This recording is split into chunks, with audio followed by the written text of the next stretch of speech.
નદીનો એક પ્રવાહ હોય છે. નદી ક્યારે પોતાના કિનારા છોડીને પોતાનો પ્રવાહ એ વ્યક્તિ સુધી નથી લઈ જતી. વ્યક્તિને પાણી પીવું હોય તો નદી સુધી આવવું પડે. માણસ જ્યાં તરસ્યો હોય ત્યાં નદી નથી જતી. પ્રમુખ સ્વામી મહારાજ પણ એક સરિતા, પ્રમુખ સ્વામી મહારાજ પણ એક નદી, પ્રમુખ સ્વામી મહારાજ પણ એક ભાગીરથી ગંગા. પણ આ એવી ગંગા જ્યાં માણસ તરસ્યો તો ત્યાં જાતે ગઈ, જ્યાં જાતે પહોંચી. 17,000 ગામડાઓમાં પહોંચ્યા પ્રમુખ સ્વામી મહારાજ. 17,000 ગામડાઓમાં જઈને, 2.5 લાખ ઘરોમાં જઈને લોકોની તૃષા छिपाવી, એમના દુઃખ દૂર કર્યા, એમની તકલીફોમાં ભાગ લીધો, એમને માટે પ્રાર્થનાઓ કરી, એમને માટે માળાઓ ફેરવી. કલ્પનાતીત છે. પ્રમુખ સ્વામી મહારાજે ગામડાઓમાં પધરામણીઓ કરી છે, ગામડાઓમાં વિચરણ કર્યું છે. હું તમને સમ ખાઈને જાહેરમાં નિષ્કપટપણે કહું છું, આજે મને જો એવા ગામડામાં નિમંત્રણ મળે કે તમે પધારો તો 5 વખત માથું ખંજવાળો કે ત્યાં જઈએ તો શું, કેવી રીતે મળશે, શું જઈશું, શું વ્યવસ્થા હશે, અનુકૂળ આવશે કે નહીં આવે. 5 વખત માથું ખંજવાળો. આજે આપણને સંકોચ થાય, કારણ કે ગામડામાં આજે વ્યવસ્થા નથી. તો પ્રમુખ સ્વામી મહારાજ જયારે ફરતા હતા ત્યારે શું વ્યવસ્થા હોય? આજે આપણને એમ થાય કે ત્યાં શું જોવું. ભાલ પ્રદેશમાં પ્રમુખ સ્વામી મહારાજ વિચરણ કરતા હતા, ઝાલાવાડ ને ભાલ પ્રદેશમાં.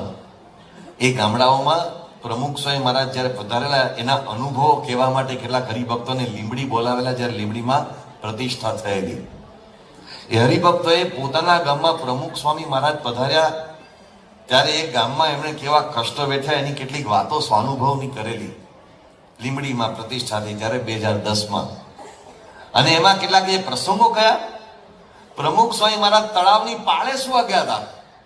ઘરની અંદર નકરા મચ્છર ને ચાંચડ ને માખીઓ ને બધા જાત જાતના પ્રશ્નો, પંખોની ગરમી, અસહ્ય ઉકળાટ. તો બગલમાં ગાદલું દબાવીને પ્રમુખ સ્વામી કે ચાલો આપણે તળાવની પાળે સુવા જતા રહીએ. કોઈ ધર્મગુરુ આવું કરે? કોઈ ધર્મગુરુ આટલા સરળ હોય? એક વખત પ્રમુખ સ્વામી મહારાજ વલ્લભ વિદ્યાનગર પધાર્યા હતા અને ગરમીના અસહ્ય દિવસો, અસહ્ય બધી તકલીફો, એમાં લાઇટ નહીં કે પંખો નહીં, એવી બધી કઈ, પંખો તો હશે પણ લાઇટ નહોતી અને બહુ જ ઉકળાટ થતો હતો. તો રાત્રે પ્રમુખ સ્વામી પોતાનું ગાટલું બગાડમાં દબાવીને અગાસી પર ઉપર સુવા જતા રહ્યા. હવે એવું થયું કે એ વખતે બધા સંતો એટલે બધા યુવકો એ પ્રવાસમાં ક્યાંક નીકળવાના હતા, બોચાસણ કે મેળાઓ કે અન્યત્ર ક્યાંક પ્રવાસમાં જવાના હતા. વહેલા ઉઠીને જવાનું હતું. એટલે જવાબદારી એક જણને જવાબદારી મુકાદમ મૂકે કે સવારે ટાઈમસર બધાને ઉઠાડવાના. એટલે એક જણ સવારના પોરમાં અગાસીમાં તો ઘણા બધા સૂતા હોય તે ઉઠાડવા નીકળો. એમાં એક પ્રમુખ સ્વામી મહારાજ સૂતેલા, બીજા બધા તો ઉઠી નીકળી પણ ગયેલા. પ્રમુખ સ્વામી આખી રાત ઉજાગરો થયેલો, અમુક નથી આવી. લગભગ સવારના 2:30-3 વાગે પછી ત્યાં એ ઓશિકોને ગાદલોની ઉપર જતા રહેલા. અને આખું ગાદલું આમ છેકથી છેક ઓઢીને સૂતેલા. સવારે પેલી ઝાકળ પડે ને તો માથાથી ઓશિકા સુધી, આમ માથાથી પગ સુધી આખું આમ ગાતરી ઓઢીને સૂતેલા. અને એક જરા પાર્ષદ ઉત્સાહી એ ઉઠાડવા ગયા. એમ કે આમને જોડના પાર્ષદ આમ સૂતા છે. એટલે એને બૂમ મારી, એ ઉઠ ઉઠ ઉઠ. અને પછી રેવાનું આમ જોરથી આખું ગાતરું ખેંચીને આમથી ઉભો કરે, ઉભો થા કે બાપા નીકળ્યા કે બાપા માફ કરો બાપ. પ્રમુખ સ્વામી કે કાંઈ વાંધો નહીં, સુઈ ગયા પાછા. આવા સરળ. એમને કેટલા કષ્ટો ગામડાઓ બેઠા છે. આ બાજુ દક્ષિણ ગુજરાતમાં પ્રમુખ સ્વામી મહારાજ પધારે. હવે પ્રમુખ સ્વામી મહારાજને જ્યારે 1981માં ગોલ બ્લેડરનું ઓપરેશન કરાવેલું ત્યારથી એક તકલીફ એવી થઈ ગયેલી કે એમને અચાનક જ શૌચાલય જવું પડે. કારણ કે ગોલ બ્લેડર કાઢી નાખ્યું હોવાથી બાઇલનું જે કન્ડક્શન થવું જોઈએ કે નહીં થતું હોય, એને આવી બાપાને તકલીફ થઈ ગયેલી. તો એક વખત પ્રમુખ સ્વામી મહારાજ પંચમહાલમાં વિચરણ કરી રહ્યા હતા અને ગામડાઓમાંથી એક ગામડામાં પ્રમુખ સ્વામી મહારાજ પધાર્યા અને એકદમ પધરામણીમાં નીકળ્યા હતા. પ્રમુખ સ્વામી એક ઘરથી બીજા ઘરે, બીજા ઘરથી ત્રીજા ઘરે.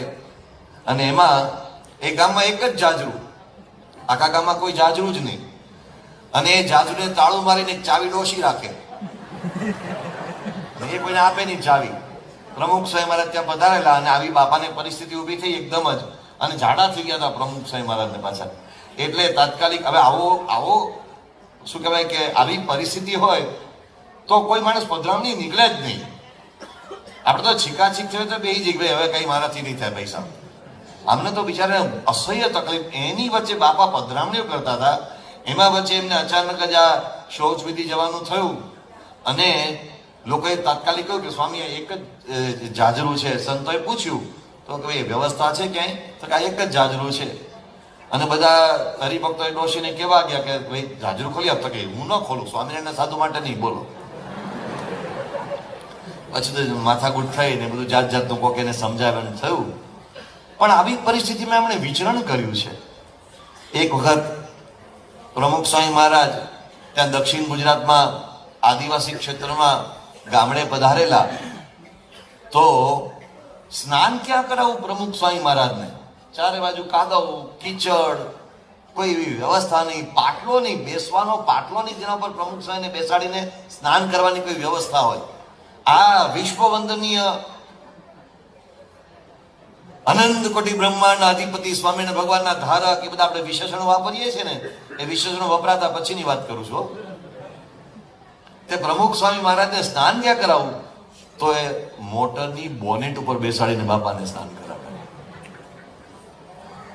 હું હમણાં લીમડીના પ્રતિષ્ઠા ઉત્સવની વાત કરતો ત્યારે હરિભક્તોએ બધાએ વાત કરી. ગામડામાં એક સામાન્ય કંતાન બાંધી દઉં અને શિયાળાનો ઠંડો વાયરો વાતો હોય, ખુલ્લામાં સ્નાન કરવાનું. અને ઠંડા વાયરા વચ્ચે પ્રમુખ સ્વયં ત્યાં ખુલ્લામાં સ્નાન કર્યું. પાણી એ ભલે ને તમને કદાચ ગરમ ઊનું કરીને આપ્યું, પણ વાયરા સાથે બધું છમ થઈ જાય ઊનું પાણી. બહુ જ કષ્ટો વેઠ્યા છે. અને એક હરફ સુદ્ધા ઉચ્ચાર્યો નથી કે મને તકલીફ પડી છે. સામાન્ય માણસ પ્રમુખ સ્વામી મહારાજને કહે કે બાપા મારા ઘરે પધારો, અને પ્રમુખ સ્વામી જ ના પાડે એવું બને નહીં. એક વખત પ્રમુખ સ્વામી મહારાજનો એક વખત દિવાળી પછી અમે પ્રસાદ વિતરણ કરવા માટે ફરતા હતા, ત્યારે વિવેક સાગર સ્વામીનો કોઈ કામ માટે મારા ઉપર ફોન આવ્યો. એ સમયે અમે મેમનગર વિસ્તારમાં આપણા એક વાલ્મીકભાઈ કરીને હરિભક્ત છે, એમના ભાઈ છે ધર્મેશભાઈ, એના ઘરે પ્રસાદ વિતરણ માટે ગયા હતા. અમે સંતો વિચરણ કરતા કરતા ત્યાં પહોંચ્યા હતા. દિવાળી પછીનો બીજો કે ત્રીજો દિવસ વિવેક સાગર સ્વામીનો ફોન આવ્યો. એમને કંઈક કામ હશે એ નિમિત્તે ફોન કર્યો હતો. એટલે પછી એમને મને વાતમાં કહ્યું કે બાપા બાજુમાં છે, એટલે આશીર્વાદ લઈ લે નવા વર્ષના. પ્રમુખ સ્વામી મહારાજને ફોન આપ્યો. બાપાએ મને કહ્યું શું કરો છો? પેલા તો નવા વર્ષના જે સ્વામીને કર્યા, પછી મને કે શું કરો છો? મેં કીધું બાપા આ વિચરણમાં નીકળ્યા છીએ, પ્રસાદ વિતરણમાં નીકળ્યા છીએ. કયા વિસ્તારમાં ફરો છો? મેં કીધું બાપા મેમનગરમાં ફરીએ છીએ. ગઈકાલે નવરંગપુરમાં ફર્યા, આજે મેમનગરમાં આવ્યા છીએ. પછી મેં બાપાને કહ્યું કે સ્વામી અમે જે ઘરે જઈએ છીએ એ બધા હરિભક્તો એકની એક વાત કરે છે. કોઈ કે છે મારા ઘરે આ સાલમાં પ્રમુખ સ્વામી મહારાજ પધાર્યા હતા, કોઈ કે મારા ખેતરે પધાર્યા હતા, કોઈ કે મારી દુકાને પધાર્યા હતા, કોઈ કે મારે ત્યાં ફલાણા મારા વેવાય કે ફલાણા જમાય કે એને ત્યાં પધાર્યા હતા. બધા જાત જાતના અનુભવો કે છે. બાપા આપ કેટલી બધી જગ્યાએ ગયા છો, કેટલા બધા ઘરોમાં આપણે વિચરણ કર્યું છે, કેટલા બધા લોકોના વ્યવસાયો, દુકાનો. અરે કેટલાક લોકો મારે સ્વામી મારા ત્રાજવાન તમે પ્રસાદી કરી આપો, તો ઘરાક ઉભો હોય એને પ્રમુખ સ્વામી તોડી આપ્યું. ભાવનગરમાં એક જગ્યાએ ગયા હતા, એ આજે પણ એ હરિભક્ત છે, એની કાપડની દુકાન. તો કે બાપા મારા ગ્રાહકને તમારાથી કાપડ આપો, તો કાપડ વેચી ના આપ્યું. તો પ્રમુખ સ્વામી મહારાજ ને બાપાને મેં કહ્યું કે બાપા આપે કેટલા બધા ઘરોમાં વિચરણ કર્યું છે, કેટલા બધા લોકોને રાજી કર્યા છે. બધા હરિભક્તો એ જ અનુભવ કે છે. અમે તો બાપા થાકી જઈએ છીએ. બાપા કે હોય કાંઈ, અમે તો મારા ભાઈ જેટલું થયું એટલું કર્યું, પણ અમારે લાયસન્સ ન્યૂ કરાવવું પડે ને, એમ અમારું લાયસન્સ ન્યૂ કરાવવા માટે તમારે રિન્યુ કરાવવા માટે તમારે પાછું બધું ફરવું. એમણે એવું ન કહ્યું કે તારે અમથાઈ બેઠા છીએ કેટલું કર્યું છે, હા એવું હરફ સુધા ન કરે. કેટલા બધા લોકોને એમને રાજી કર્યા છે. ક્યારેક એમણે હરિભક્તોના દુરાગ્રહને પણ હસતા હસતા સ્વીકાર્યા છે. પોતાના વિચારેલા આયોજનો પડતા મૂક્યા, પોતે નક્કી કરેલા કાર્યક્રમોને ઠેલે મૂક્યા. હરિભક્તો રાજી થાય છે કે સંતો રાજી થાય છે, ચાલો આપણે આમ આવા સરળ ગુરુ મળવા આગ્રહ છે. પરમ પૂજ્ય પ્રમુખ સ્વામી મહારાજ મુંબઈ પધારેલા. પરાઓમાં પ્રમુખ સ્વામી મહારાજનું વિચરણ ચાલે, એક ઘરથી બીજા ઘરને, એક પરામાંથી બીજા પરામાં એમ વિચરણ ચાલે. અને એક હરિભક્ત પ્રમુખ સ્વામી મહારાજને મળવા માટે આવ્યા. વડોદરાના હરિભક્ત હતા. એ હરિભક્તે પ્રમુખ સ્વામી મહારાજને કહ્યું કે સ્વામી, મારા ભત્રીજાના લગ્ન છે અને ભત્રીજાના લગ્નમાં આપ ખાસ પધારો, મારી આપને વિનંતી છે. એટલે પ્રમુખ સ્વામી મહારાજે આશીર્વાદ આપે, તમારી ઈચ્છા છે તો સંકલ્પ પૂરો થશે. ભગવાને પ્રાર્થના કરી કે તમારા ભત્રીજાના લગ્ન સારી રીતે થઈ જાય ને. એ સમયે પ્રમુખ સ્વામી મહારાજ હરિભક્તોને ત્યાં આપણી સ્ત્રી પુરુષ મર્યાદા સચવાય એવી રીતે લગ્નમાં આશીર્વાદ આપવા ક્યારેક ક્યારેક જતા. અને પેલા એ આગ્રહ કર્યો કે મારા ભત્રીજાના લગ્નમાં ખાસ આવો ને આવો જ. તો બાપાએ કહ્યું કે ક્યારે છે તમારા ભત્રીજાના લગ્ન? કે બાપા 24મી જાન્યુઆરીએ. એટલે બાપાએ તરત સાથે પૂજ્ય ડોક્ટર સ્વામી એ વખતે વિચરણમાં પ્રમુખ સ્વામી મારા સાથે ફરતા હતા. ડોક્ટર સ્વામી મુંબઈમાં કોઠારી સ્વામી બધા હતા, આજુબાજુ બધાને પૂછ્યું કે 24મી જાન્યુઆરી તો આપણું કંઈક ગોઠવાઈ ગયું છે. કે હા બાપા, આપણે તો થાણા કાગળ લખી નાખ્યો છે, આપણે થાણા જવાનું છે. એટલે બાપાએ પેલા હરિભક્તને કહ્યું, હા અમારે તો થાણા જવાનું છે 24 જાન્યુઆરીએ તો. અને અમે આના પેલા 2 વખત થાણા જવાના હતા, પણ થાણામાં અગાઉ અમારે 2 વખતે કાર્યક્રમો કેન્સલ કરવા પડ્યા, નક્કી થયેલા કાર્યક્રમો બદલવા પડ્યા, કારણ કે કંઈક ને કંઈક એવું બધું આવી ગયું, ન જઈ શક્યા. અને આ વખતે તો હરિભક્તોનો અતિશય આગ્રહ છે એટલે અમે બેંગ્લોર હતા, ત્યાંથી કાગળ લખીને કહી દીધું કે અમે થાણા આવીશું જ. એટલે બધા હરિભક્તો તો તૈયારી કરે છે, 24મી જાન્યુઆરી અમે ત્યાં જવાનું છે. તો કે સ્વામી, એ તમે જાણો, મારે ત્યાં તમારે આવવું જ પડે, 24મી જાન્યુઆરી આવવું જ પડે. બાપા કે પણ આ થાણાના હરિભક્તોને કહેવાય ગયું છે, એનું શું કરશું? તો કે મેં મારા વેવાઈને વચન આપી દીધું છે, તમે કેમ ના આવો? આ વેવાય એક જબરજસ્ત આઈટમ છે. માફ કરજો, મેં આ શબ્દ વાપર્યો. એને રાજી કરવા જ પડે કે મેં મારા વેવાઈને વચન આપી દીધું છે અને તમે કેમ ન આવો? અને તાડુકવા માંડ્યા, આમ હુકમ કરવા માંડ્યા. તો સાથેના સંતોને બધાને અજુગતું લાગ્યું કે આવી રીતે થોડું કરાય, કઈ વિનંતી કરો, પ્રાર્થના કરો. તો બાપાએ કહ્યું કે જો સાંભળો, આપણે છે ને વસંત પંચમી એની આસપાસમાં જ છે ને, વસંત પંચમી અટલાદરા આવવાના જ છીએ. તો એ વખતે અમે તમારે ત્યાં આવી જઈશું. ભલે લગ્ન તમારા યોગ્ય સમય પતાવી દેજો, પણ પછી અમે તમારે ત્યાં આવી જઈશું ને બધાને આશીર્વાદ આપી દઈશું. એટલે પેલા એકદમ વધારે ગુસ્સે થયા. એવી રીતે કેવી રીતે ચાલે? તમારે અમારા પ્રસંગમાં ન આવવાનું હોય તો આવી રીતે તમે અમારા ગુરુ થયા છો કેમ ચાલે? અને પછી વાત કરી, અમે તમને સેવા કરીએ છીએ, પૈસાની સેવા કરીએ છીએ, અમે દીકરાઓ આપીએ છીએ, અમે આટલું બધું કરીએ છીએ, અને તમે અમારા ઘરે ના આવો, અમારા લગ્નમાં ના આવો, આવી રીતે કેમ ચાલે? એટલે બાપા હસવા માંડ્યા. બીજું હોય તો કે નથી આવું, થાય કર લે. આ એક સરસ શબ્દ છે, થાય કર લે, અદભુત શબ્દ છે. એક જણાએ બહુ સરસ મને રમૂજમાં કહેલું કે જ્યારે બહુ જ ટેન્શન થાય, બહુ જ માથા પર ભાર વધી જાય, ત્યારે ખૂણામાં જઈને બેસો, આમ પલાઠી વળો, ઊંડા શ્વાસોશ્વાસ લો, 2-4 વખત કરો, પછી કે તેલ પીવાનું, જે થાય તે બધા થાય, આવું કહી દેવાનું. આવું પ્રમુખ સ્વામી આજે નથી કર્યું ક્યારે. એમણે હસતા હસતા પેલા હરિભક્તને રાજી કર્યા. બાપાએ કહ્યું કાંઈ વાંધો નહીં. સાથે કોઠારી સ્વામી હતા, એમને કહ્યું કોઠારી સ્વામી, આપણે થાણાના હરિભક્તોને જરા માફી માંગીને કાગળ લખી નાખીએ કે અમારે તમારે ત્યાં આવવું હતું, પણ હવે પછી પાછા તમારે ત્યાં શાંતિથી ફરીથી આવીશું. આ એક હરિભક્તને મારે રાજી કરવા પડશે.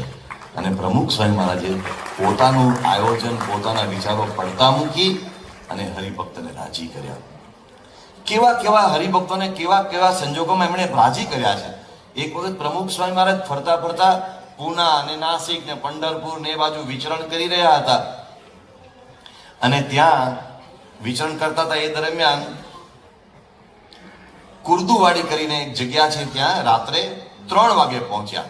કુર્દુવાડીમાં રાત્રે 3 વાગે. સાથે સંતો હરિભક્તો હતા ને ત્યાંથી કઈ ટ્રેન પકડવાની હતી, એટલે બધા કે બાપા અમે તો આ ટ્રેનમાં બેસીને બધી વ્યવસ્થા કરવાની. એ વખતે ત્યાંના એક સ્થાનિક હરિભક્ત તેજપાલભાઈ એ બાપાને મળ્યા. સ્વામી, મારી દુકાને પધરામણી થાય, બોલો રાત્રે 3 વાગે તમે શું કહો? બહુ શાંતિથી ઉત્સાહથી વિચારજો, રાત્રે 3 વાગે જાગીને વિચારજો શું કરીએ આપણે. પ્રમુખ સ્વામી મહારાજે એમને કહ્યું ચાલો ચાલો તમારે ઘરે તમારે આ દુકાન આવીએ. રાત્રે 3:30 વાગે પ્રમુખ સ્વામી મહારાજે પધરામણી કરી. એક વખત પ્રમુખ સ્વામી મહારાજ ગોંડલથી રાજકોટ જઈ રહ્યા હતા. ગોંડલથી રાજકોટનું અંતર 35-40 મિનિટનું. રાજકોટથી ગોંડલ જવા માટે નીકળ્યા તો તે સમયે હજુ માંડ 10 કે 15 મિનિટ થઈ હશે. ત્યાં પ્રમુખ સ્વામી મહારાજે એકદમ સંતોને કહ્યું, જે કારમાં બેઠા હતા એમને કહ્યું કે જરા બાથરૂમ જવું છે, લઘુશંકાએ જવું છે. એટલે સેવક સંતોએ કહ્યું, બાપા આપણે હમણાં તો રાજકોટથી નીકળ્યા છીએ અને હજુ તો 10 જ મિનિટ થઈ છે અને હમણાં 15-20 મિનિટમાં તો ગોંડલ આવી જશે, એટલે આપણે બાપા ગોંડલજીને રાખીએ. સ્વામી કે ના ના, આપણે અત્યારે જ જવું છે. એટલે સેવક સંતોને થયું કે બાપાની એવી ઈચ્છા છે તો આપણે કરીએ. તો કે બાપા ગાડી વડે, સ્વામી કે હું કહું છું આમ આમ ગાડી આમ આ લઈ લો, આમ લઈ લો, આમ લઈ લો. એટલે રસ્તામાંથી ગાડી નીચે ઉતારી, મેઇન રોડ ઉપરથી નાની કેડી ઉપર ઉતારી. ઇન્દ્રવદનભાઈ ગાડી ચલાવતા હતા. બાપા કે હજુ ગાડી અંદર લઈ, હજુ જવા દો, હજુ જવા દો. એમ કહેતા કહેતા આગળ ગયા તો ખેતરો હતા, ઝાડ હતા, ઝાડની પાછળ કોઈ જગ્યાએ મકાન હતું, ત્યાં ગાડી ઊભી રહી. ત્યાં તો હરિભક્તો હાથમાં થાળી, પૂજા પાની થાળીને આરતી ઉભા હતા. એટલે પેલા સેવકોને આશ્ચર્ય થયું, એટલે તમને કેવી રીતે ખબર પડી પ્રમુખ સાહેબ અહીં પધારવા? કે બાપાએ અમને કહ્યું હતું, તમે કોઈને કહેતા નહીં, પણ તમારે ત્યાં પધરામણી આવી ગઈ છે.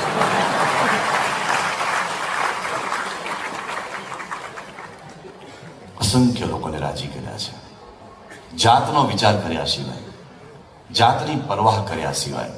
જામનગર પધાર્યા હતા પ્રમુખ સ્વામી મહારાજ.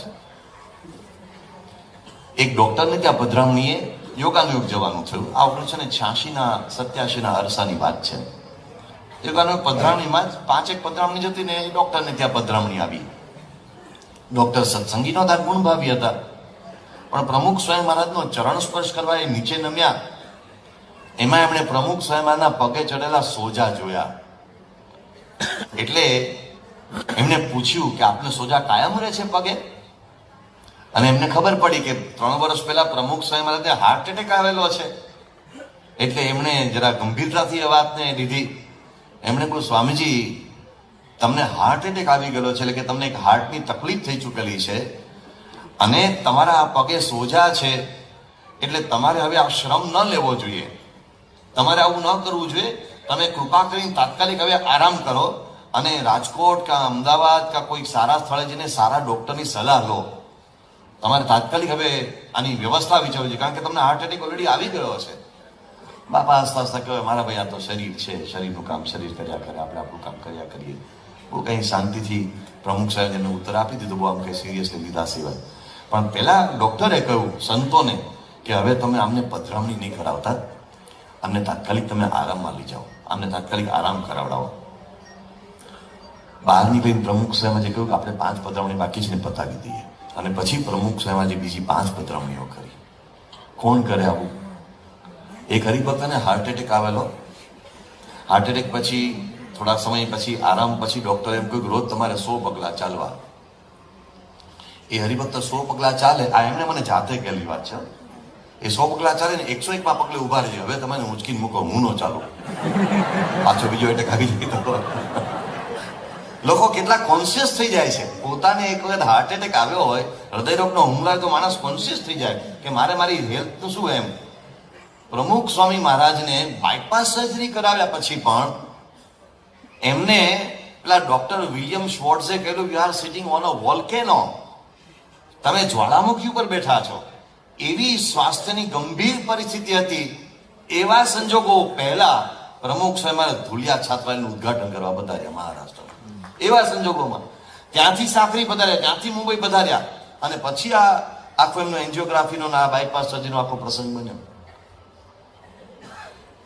એમને ક્યારેય પોતાની અગવડ સગવડ કે જાત સામું જોયું નથી.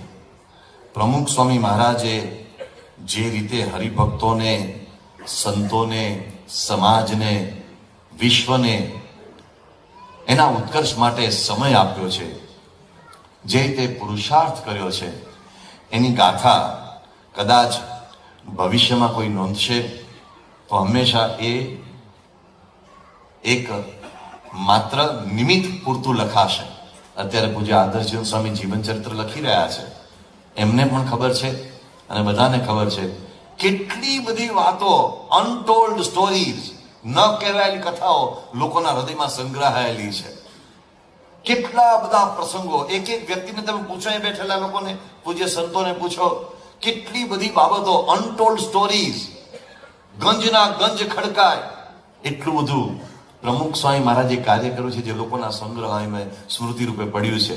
એ લોકો જેવા ગયા, એ સાથે સ્મૃતિઓ પણ ગઈ, વાત પૂરી. એટલું બધું કાર્ય પ્રમુખ સ્વામી મહારાજે કર્યું છે. મને કેટલાક બીજા પ્રસંગો યાદ આવ્યા કે પ્રમુખ સ્વામી મહારાજે ક્યારેક એક દિવસમાં 6 ગામ, 8 ગામ કર્યા છે. અને એ ગામો જ્યારે ફરતા હતા ને, ત્યારના રસ્તાઓ આજના જેવા રસ્તાઓ નહોતા, અને ગાડીઓ પણ આજના જેવી કાર નહોતી, ખડખડ પાંચમ જેવી ગાડીઓ આવતી હતી. એમાં તમે વધારે વિચરણ કરો તો પેટની પેચુટી ખસી જાય, અને એપેન્ડિક્સ આપણે હરનિયાના પ્રશ્નો થઈ જાય, એવા બધા ઉછળતા રસ્તાઓ. પ્રમુખ સ્વામી મહારાજે ગામડાઓમાં કેવી રીતે વિચરણ કર્યું છે એની બધી વાતો તો બરાબર છે, પણ આવી અસુવિધાઓ વચ્ચે એક વખત પ્રમુખ સ્વામી મહારાજ વલ્લભ વિદ્યાનગર પધારેલા, અને વલ્લભ વિદ્યાનગરમાં ત્યાં એક સ્થાનિક નગરપાલિકાએ ઠંડા પાણીના મશીનનું ઉદ્ઘાટન પ્રમુખ સ્વામી મહારાજના હસ્તે રાખેલું. હવે જેમના હાથે અક્ષરધામોના ઉદ્ઘાટન થતા હોય, એના માટે ઠંડા પાણીના મશીનનું ઉદ્ઘાટન પણ થતું હતું. ના પાડી દેવો, કોઈ બીજો ભલભલો ના પાડી દે, આપણા હાથે આવું ના થાય, this is not my dignity, એમ ના પાડી દે. તે પ્રમુખ સ્વામી ઠંડા પાણીના નળનું ઉદ્ઘાટન કરવા પધાર્યા. તો ત્યાર પછી તાત્કાલિક આણંદમાં પેલી એક આરોગ્ય નિકેતન હોસ્પિટલ છે, એનું ઉદ્ઘાટન કરવું હતું. બાપાને ત્યાં ઉદ્ઘાટનમાં લઈ ગયા, ત્યાં ઉદ્ઘાટન કર્યું. ત્યાર પછી પ્રમુખ સ્વામી મહારાજને પધરામણીઓ આવી કે મારા ઘરે પધારો, એટલે કે મારા ઘરે પધારો, એટલે મારા ઘરે પધારો, એમ કેટલીક પધરામણીઓ. અને પધરામણીઓ વિયાતી, આ શબ્દ એ જમાનામાં બહુ સંતો બોલતા, પધરામણી વિયાય. માણસ એ એક સાથે એક બાળકને જન્મ આપે છે. ક્યારેક સદભાગ્ય કોઈને ટ્વિન્સ પ્રાપ્ત થાય છે, પણ પશુ વિયાય તારીખ સાથે ક્યારેક 7-7, 8-8 નીકળે. પધરામણી જયારે વિયાતી હતી પ્રમુખ સાહેબ, ત્યારે 20-20 ને 25-25 ની સંખ્યામાં વિયાય. એટલે એક પધરામણી હોય ને 25 થઈ જાય, 5 ગોઠવી ને ક્યારેક 50 થઈ જાય. એટલું બધું પ્રમુખ સ્વયંમાનને પધરામણીનું ચાલે. બાપા ના ન પાડે, પણ કોઈને ખબર નહોતી, પધરામણીના આગ્રહ કરનાર લોકોને ખબર નહોતી કે પ્રમુખ સ્વામી મહારાજને હજુ અમદાવાદ પહોંચવાનું છે. અને અમદાવાદમાં એ સમયે અહીંયા હાઈકોર્ટના જસ્ટિસ હતા અરુણભાઈ સુરતી. એ અરુણભાઈ સુરતીનો અહીંયા સન્માન સમારંભ રાખ્યો હતો, સ્વાગત સમારંભ હતો, એમાં અતિથિ વિશેષ આ પદે આવવાનું હતું પ્રમુખ સ્વામી મહારાજને. બાપાએ કહ્યું ખરા મારે ત્યાં પહોંચવાનું, પણ પેલા કે ના, મારા ઘરે ના આવો તો કેમ ચાલે, તારા ઘરે આવીએ. એમ કરતા કરતા સ્વામી વલ્લભ વિદ્યાનગરથી નીકળી અહીંયા અરુણભાઈ સુરતીના ઘરે એમના સત્કાર સમારંભમાં પધાર્યા. એનો સત્કાર સમારંભ કરી પાછા ડભોઈ આવ્યા, ડભાણમાં એક આપણા હરિભક્ત બેચરભાઈ હતા, એ બીમાર હતા, એ ઝંખતા હતા. પ્રમુખ સ્વામી મહારાજના મને આશીર્વાદ મળે. રાત્રે પાછા ડભાણ ગયા, ડભાણ પતાવી અને પાછા રાત્રે વિદ્યાનગરમાં પધરામણી કરી અને મોડી રાતે પહોંચ્યા. આટલું ટાઈટ શેડ્યુલ, કોઈ વ્યવસ્થા, કોઈ આયોજન, કાંઈ નહીં. એક વખત અહીંયા અમદાવાદમાં આપણે પેલી સભા ત્યાં જૂના અત્યારે જે લોન છે ને ત્યાં સભા મંડપ હતો, ત્યાં કરતા હતા ને, તે સમયનો પ્રસંગ છે. પરમ પૂજ્ય પ્રમુખ સ્વામી મહારાજનો એક સરસ સ્વાગતનો કાર્યક્રમ ને સન્માન સભાનો કાર્યક્રમ બધું રાખ્યું હતું. તો તે વખતે શરૂઆતમાં પૂજ્ય વિવેક સાગર સ્વામી કથાનો લાભ આપે. વિવેક સાગર સ્વામી એમની કથા ટાઈમસર શરૂ કરે, બાપા એમના સમય પધારે, એવું આયોજન. તો વિવેક સાગર સ્વામીએ કથા એમની 5:30, પોણા 6 વાગે કે જે કંઈ સમય હતો એ પ્રમાણે એમણે શરૂ કરી દીધી. અને એમને એવી સૂચના પ્રાપ્ત થયેલી કે પ્રમુખ સ્વામી મહારાજ પધારે એટલે મારે પૂરું કરવાનું. અને પ્રમુખ સ્વામી મહારાજનો પધારવાનો સમય નિર્ધારિત હતો, 6:15 ની આસપાસ કે 6:30 ની આસપાસ મોડા સ્વામી બાપા પધારશે, એવી નિર્ધારિત વ્યવસ્થા. એમણે કથા ચાલુ કરી અને કથા કર્યા જ કરે. 6:15 થયા, 6:30 થયા, પોણા 7 થયા, 7 વાગ્યા, અને આમ જોયા જ કરે. વળી પાછું કથા લંબાવે, પાછી આમ જોયા કરે, બાપા નથી એટલે વળી પાછું કથા લંબાવે. એમ કરતા 7:30 થયા, પોણા 8 થયા. એટલે એમનાથી રહેવાય, એટલે બાપા કેમ નથી પધારતા હજુ સભામાં? એટલે પેલા સ્ટેજ ઉપર જે સંતો બેઠા હતા એને ખબર નહીં કે જાઓ ને તમે તપાસ તો કર્યો, બાપા કેમ નથી આવતા, મારે ક્યાં સુધી કથા કરવાની છે. અને કાર્યક્રમ છે પ્રમુખ સાહેબ સ્વાગત તો કે સન્માનનો, એમને જયારે જોવા તો જાઓ શું થયું છે. તો તપાસ કરવા ગયા ઉતારામાં, ત્યારે ખબર પડી કે પ્રમુખ સાહેબ તો વડોદરા પધરામણી ગયા છે. પોતારી કે શું છે વડોદરામાં? કે રાવ સાહેબ કરીને આપણા હરિભક્ત હતા, એ બીમાર હતા, એમની ઈચ્છાથી બાપા મને દર્શન આપવા પધારે, તો પ્રમુખ સાહેબ ત્યાં પધાર્યા વડોદરા. વિવેક સાહેબ કે મને ખબર જ ન પડી ભાઈ, કોઈને ખબર ન પડી. બાપા ત્યાં પધરામણી છે કે બરોડા જઈ અને પાછા આવ્યા ત્યારે રાત્રે 9 વાગ્યા હતા. એક હરિભક્તને રાજી કરવા માટે એમણે કેટલું કાર્ય કર્યું છે. પ્રમુખ સ્વામી મહારાજે ન જોઈ રાત, ન જોયા દિવસ, એ આપણે બોલીએ છીએ બરાબર છે, પણ એમણે હરિભક્તની લાગણી જોઈ છે, ભાવ જોયો છે. પ્રમુખ સ્વામી મહારાજે અહીંયા ભવાનપુરા કેટલ કેમ્પ થયો હતો, ત્યાં પધરામણી કરેલી. આ 1988ના વર્ષની વાત છે. 1987-88માં ભયંકર દુષ્કાળ પડેલો ગુજરાતમાં. ચારે બાજુ પશુઓ મરતા હતા, પાણી વિના રીબાતા હતા. બાપાથી એ દુઃખ જોવાયું નહીં, એટલે બાપાએ કેટલ કેમ્પ ચાલુ કર્યા હતા આપણી સંસ્થા દ્વારા. અને બધા સંતોને બાપાએ કેટલ કેમ્પની સેવામાં જોડ્યા હતા, પશુઓની સેવામાં સંતોને જોડ્યા. પણ ત્યારે બાપાએ સંતોને એક વાક્ય કહ્યું હતું કે અત્યારે પશુની સેવા કરવી એ જ આપણે માટે ભજન છે, અત્યારે દુષ્કાળ રાહત કાર્ય કરવું એ જ આપણે માટે ભજન છે. એમ પ્રમુખ સ્વામીએ બધા સંતોને કહેલું. હવે એ બધા સંતો બધું કાર્ય કરતા હતા, એ જોવા માટે બાપા ખાસ ભવાનપુરા લાટ પધારેલા. અહીંયા આપણે નૈનપુર તરફ આવે છે ત્યાં ભવાનપુરા લાટ, ત્યાં બાપા પધારેલા. અને ત્યાં પ્રમુખ સ્વામી મહારાજે ભવાનપુરા લાટમાં સારી રીતે બધા કેટલ કેમ્પના લોકોને બધાને આશીર્વાદ આપ્યા. ખેડૂતો જેના પશુઓ હતા એમને આશીર્વાદ આપ્યા. સંચાલક જે સ્વયંસેવકો હતા એને બધાને ખૂબ આશીર્વાદ આપ્યા. એમની તકલીફો જાણી, તકલીફો કેવી રીતે દૂર થાય એમાં માર્ગદર્શન આપ્યું. એક એક પશુના માથે હાથ મૂક્યા. અને પછી પ્રમુખ સ્વામી મહારાજ સાંજે લગભગ આશરે 6:30 કે 6:45ની આસપાસ બોચાસણ જવા નીકળ્યા. બોચાસણ જતા હતા તો રસ્તામાં ત્યાં આપણે માતર તરફ પ્રમુખ સાહેબે જે ગાડી લેવડાવી. આમ તો બોચાસણ નડિયાદ થઈને પેટલાદવાળા રોડથી આમ જવાય બોચાસણ જવું હોય તો, પણ પ્રમુખ સાહેબ કે માતર ચોકડીથી ગાડી આપણે અંદર લઈ લઈએ, એમ કે અંદર ગાડી લેવડાવી. તો ઇન્દ્રવર્ધન ભાઈ કે બાપા આ રસ્તો ખરબચડો છે, પેલો રસ્તો સારો છે, સાહેબ કે અહીંથી લઈ લો, બરાબર છે. તો રસ્તામાં લીંબાસી ગામનું પાટિયું આવ્યું. પ્રમુખ સાહેબ કે ગાડી અંદર લઈ લો, અંદર જવાનું. સ્વામી પણ અંદર તો આપણે તો બોચાસણ પહોંચવું છે, ત્યાં આરતીના દર્શન કરવા છે, રાત્રે પહોંચવાનું. સ્વામી કે અંદર લઈ લો, હું કહું એમ કરું. શિયાળાનો સમય હતો, વાતાવરણ બધું એકદમ શાંત હતું. ગાડી અંદર લેવડાવી અને બાપા ગાડીને ગાઈડ કરતા અહીં લઈ જાય, અહીં લઈ જાય. ગાડી એક બાપા એક જગ્યાએ ઊભી રખાવી ગાડી. અને પ્રમુખ સાહેબે ઇન્દ્રવર્ધનભાઈને કહ્યું, આ સામે ડેલી દેખાય ને ખખડાવો. અને કોઈક પ્રમુખ સ્વામી આવ્યા છે, અને ડેલી ખખડાવી. ત્યારે અંદર આપણા હરિભક્ત ડાયાભાઈ પૂજ્ય પુનિતચરણ સ્વામીના પૂર્વાશ્રમના પિતાશ્રી એ કેન્સરની સ્થિતિમાં છેલ્લા દિવસોમાં પ્રમુખ સ્વામીની પ્રતીક્ષા કરી રહેલા. અને પ્રમુખ સ્વામી ત્યાં પધાર્યા.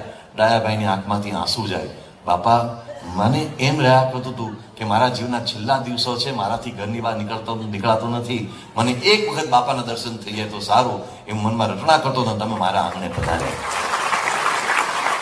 બાપા એમને આંગણે પધાર્યા, એમને દર્શન આપ્યા. અને પછી પ્રમુખ સ્વામી બોચાસણ પધાર્યા.